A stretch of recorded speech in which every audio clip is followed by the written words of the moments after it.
नाशिकच्या त्र्यंबकेश्वर येथे तिसऱ्या श्रावणी सोमवारी जे ब्रह्मगिरी पर्वत आहे त्याला प्रदक्षिणा मारण्यासाठी जिल्हाभरासह इतर जिल्ह्यातून देखील मोठ्या प्रमाणामध्ये भाविक जे आहे ते त्र्यंबकेश्वरमध्ये दाखल होत असतात आणि त्याच अनुषंगानं यंदा देखील भाविकांची गर्दी बघता राज्य परिवहन महामंडळाच्या माध्यमातूून जादा बसेचं जे आहे ते या ठिकाणी नियोजन करण्यात आलेलं आहे। आपण जर बघितलं तर मी सध्या नाशिकच्या ठक्कर बाजार या ठिकाणच्या बस स्थानक मेळा बस स्थानकाच्या परिसरामध्ये आहेत। आपण जर बघितलं तर जादा बसेस या ठिकाणाहून सुटल्या जाणार आहे। आज संध्याकाळपासून मोठ्या प्रमाणामध्ये त्र्यंबकेश्वरमध्ये त्या ठिकाणी गर्दी होत असते आणि एकूण जर बघितलं तर त्या ठिकाणी प्रवाशांची कोणतीही अडचण निर्माण होऊ नये यासाठी प्रशासन देखील या ठिकाणी काम करत असल्याचं पाहायला मिळते। आपण जर बघितलं तर एकूण ज्या बसेस आहेत त्या बसेस ज्या आहेत त्या नाशिकहून त्र्यंबकेश्वरकडे थेट त्या ठिकाणी जात आहे। आपण कुठे त्र्यंबकला निघालो फेरीला, त्र्यंबकेश्वर चालले दर्शनासाठी चाललो वासिंद।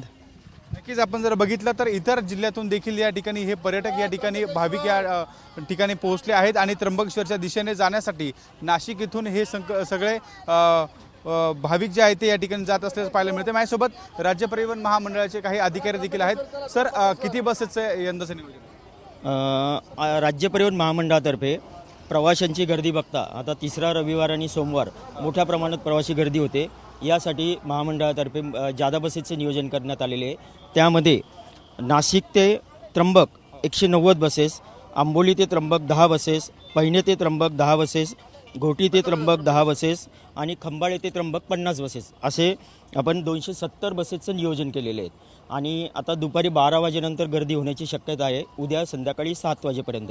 तर त्या प्रमाणात आपण जशा प्रवासी येतील त्या प्रमाणात बसेस पण वाढवण्याचं नियोजन ठेवलेलं आहे। सगळे प्रवाशांचं व्यवस्थित आपण नियोजन करणार आहोत। नक्कीच आपण बघतोय अशा पद्धतीनं राज्य परिवहन महामंडळाने देखील जवळपास 300 बसेसचं जे आहे ते नियोजन केलेलं आहे।